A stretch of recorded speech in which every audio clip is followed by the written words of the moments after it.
Today's occasional address is to be delivered by Jacqueline Ding. Jacqueline is a multidisciplinary creative problem solver, a business designer, an educator, a mentor, and a social entrepreneur.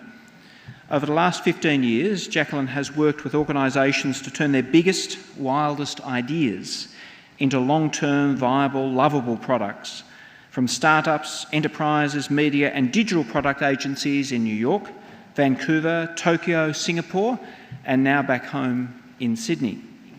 She also teaches at General Assembly, is a design mentor on ADP List, as well as a consultant for a number of companies worldwide. Jacqueline is passionate about sharing her experiences and talking about all things design on her YouTube channel, Beyond UX. Graduates and guests, please welcome Jacqueline.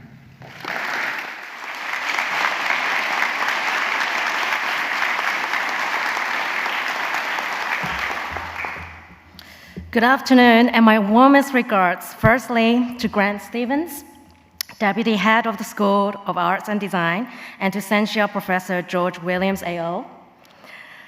And to our graduating students today, and last but not the least, your beautiful friends and families who came here today to celebrate with you. I would like to take this chance to acknowledge the Gadigal people of the Eora Nation, who are the traditional custodians of the land we're on today, and pay my respects to the elders, past, present, and emerging. So, what's up, class of 2022? You all look fantastic today. What a day. You have survived. Huge congratulations on your accomplishment. Today marks the end of years and years of hard work. Finally, done and dusted. And for those considering postgraduate degrees, are you out of your mind? Well, what an honor for me to be able to stand here today to celebrate your big day. Or should I say your Freedom Day at last. First up, disclaimer, this speech is definitely not one of those perfectly crafted speech. I woke up 2 nights ago, suddenly remembered, oh my gosh, I still have to prepare a speech for this. And then, scream emoji. And then there's me trying to rush that midnight last-minute project just before it's due. It's just like reliving uni life again. Art students and overnight assignments, right? Some things never change, guys. But speaking of change, today I'm going to share 3 stories with you. Stories about change and the beauty of dancing with change. The first story is about surviving change. I've always labeled myself as a nature-born rebel and misfit. My rebel nature started 9 months before I was even born. I was actually that illegal second child, born in China. At age 13, my sister and I arrived in Australia as international students, and I spoke no English at the time. My world turned upside down. I suddenly found myself in a foreign land where I could not communicate. I felt excluded, and I had zero confidence. I was completely lost. I had to suddenly learn everything from scratch while navigating a culture that was so foreign to me. And that change came so suddenly. I was totally unprepared. My mom constantly reminded me how many kids back in Asia would wish for an opportunity like this. So I should just suck it up and count my blessing. And typical tough Asian mom kind of vibe. And she was right. That tough change was definitely the best way to build resilience. Before long, I realized that I was actually able to take care of myself and tackle everyday challenges that most of my friends at the time wasn't able to. As I reflect on my early childhood, I am reminded of the quote from the great Eleanor Roosevelt. A woman is like a tea bag. You can't tell how strong she is until you put her in hot water. That was when I first had a taste of escaping the comfort zone, and it was surprisingly satisfying. Fast forward to 22-year-old me, as I sat exactly where you are today. Oh, the mixed emotions. I can still feel it in my soul today. I'm not quite sure you can tell. I'm happy, I'm relieved for you, sad, maybe, excited and scared. It's scary, right? What's next, you thought? And right after uni, most of my friends obviously started to look for a new job right away. And that wasn't me. I packed my bags and I was ready to escape the reality. I squeezed my whole life into a suitcase. I had $400 in my pocket, and that was all my savings. I had a one-way ticket to Japan, and no, I did not know how to speak Japanese, and I didn't know anyone in Japan. Of course, my mom thought I was nuts and tried to stop me. But my guts was saying, don't get too comfortable too soon. If you need to see where life takes you, the time to take risks is now. And just like that, I jetted off to escape the comfort of this beautiful country, and not to mention leaving the best coffee this world has to offer. Well, I didn't have much cash at the time. What I did have was enough faith in myself. Faith, not hope. You see, faith leaps through fire. Hope just walks through it. And just like that, it was unstoppable. I continued to hop from country to country for the next 10 years. And during my time in Japan, a wise old lady once told me this thing, which is still one of the greatest pieces of advice of my life. She said, "Have you got a boyfriend?" And I said, "Not yet." And then she replies, "Well, okay, make sure you have a lot of boyfriends before you settle in." And I was like, okay, fine. I'll just, yeah, okay, I'll remember that. Of course, I didn't think much of it at the time, right?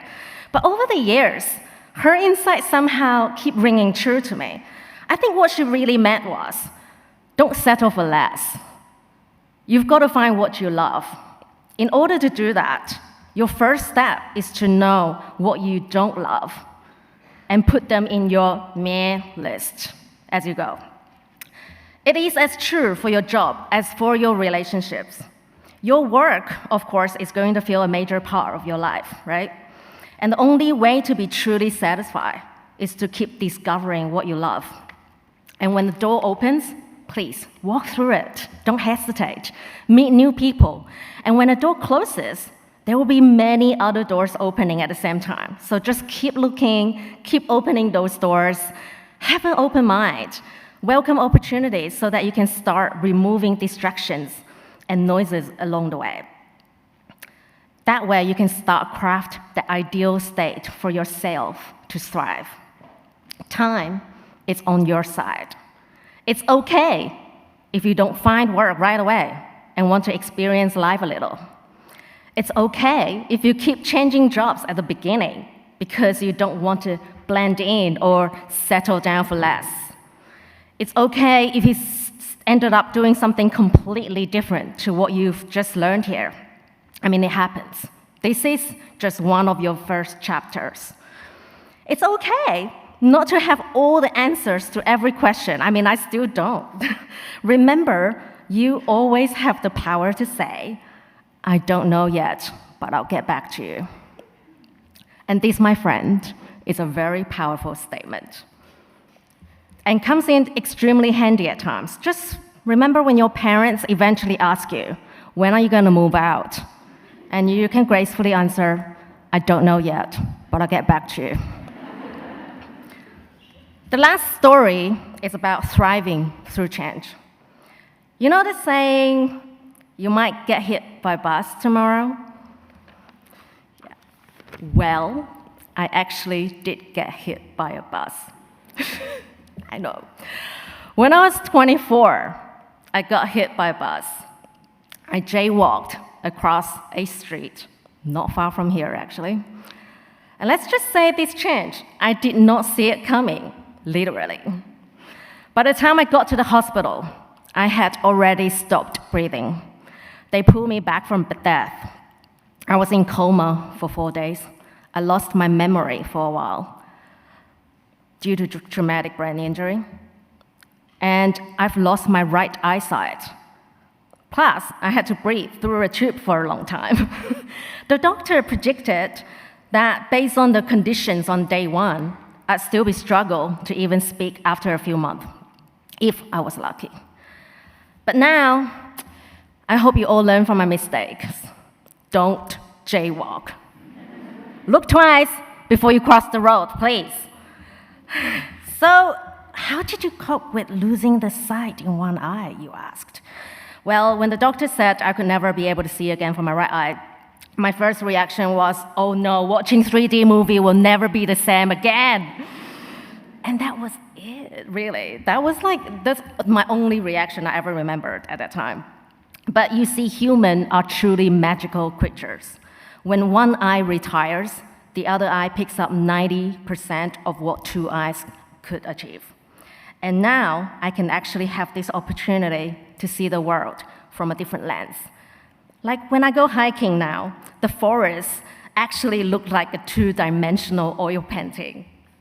It's stunning. And I bet all of you now are jealous of my one-eye superpower. Well, I count my blessings every single day ever since to have experienced that part of my life. And I did came out the other side much happier. What's supposed to be rock bottom had become a solid foundation I built my life on. Every time you pick yourself up after a fall, your ability to recover gets faster, gets stronger, and it gets easier.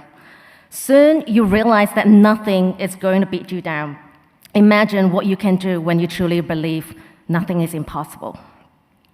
And change might seem terrifying to begin with, but you do have the superpower to turn it around. So kids, time is on your side. Do not take your youth for granted, please. Time is the most valuable asset anyone could ever have. If you don't embrace change and take some risks now, then when? You will have all the time in the world to enjoy the comfort zone when you get old.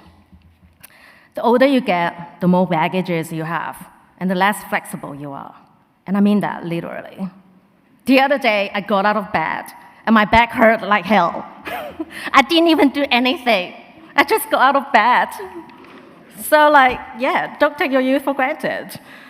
The world is now your oyster, even if you hate oysters. Well, change is inevitable. It's a journey of continuous learning and discovery. It's less about the end goal, more about your willingness to adapt. Don't do it alone. Hang out with people who have your back, and make friends with people that are different to you. That is very important. Be curious. Embrace your imperfection, because those qualities are what makes you unique. Live in the moment, because that's what truly matters. Experience mistakes fast and early, because mistakes will lead you to find what you love, shape you into a better person, and tell you which way to go. So my dear class of 2022, stay hungry, stay foolish. You've got this. Best of luck. Thank you all very much.